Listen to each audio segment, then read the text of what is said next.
Tout à fait. J'ai la lourde responsabilité de représenter aujourd'hui M. Maouche. Oui, qui est à Tizi Ouzou d'ailleurs. Hein, qui est à Tizi Ouzou. Il était invité. Déjà hier pour une conférence à Tizi Ouzou. Il doit assister au match aujourd'hui. Et nous allons, mon ami Zarqawi et moi-même, essayer de vous présenter cette équipe FNN, la fabuleuse histoire de cette équipe FNN, 1958-62. Et je vais commencer assez brièvement par le commencement. L'idée avait germé dans la tête de Boumzark. Boumzark, c'était en 1957 lors des Jeux mondiaux de la jeunesse à Moscou.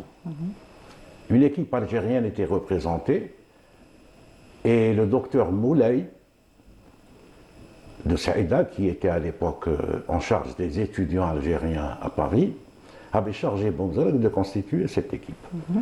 Voilà, ils ont donc joué, participé à ces Jeux mondiaux. Et de retour en France, pour paraphraser mon ami Maouche, ça cogitait dans la tête de Boumzark.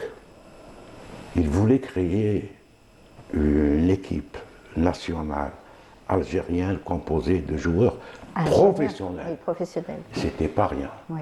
Et tous jouaient dans des clubs Ils jouaient à l'étranger. à l'étranger. Ils jouaient à l'étranger. Voilà. Tous à l'étranger, dans les grands clubs. Tout à fait. Et c'est comme ça qu'après quelques rencontres avec Bentifour, Haribi, Maouche, à Saint-Michel notamment à Paris, le départ fut fixé au 12 avril 1958. Oui. Et c'était parti. C'était parti. Extraordinaire. Ils ont tous répondu présent sans regarder en arrière, tout ce qu'ils allaient laisser. Mieux encore. Et vous me le racontiez, c'est-à-dire qu'ils ont tout laissé pour ne pas attirer l'attention et bien sûr avoir des soupçons.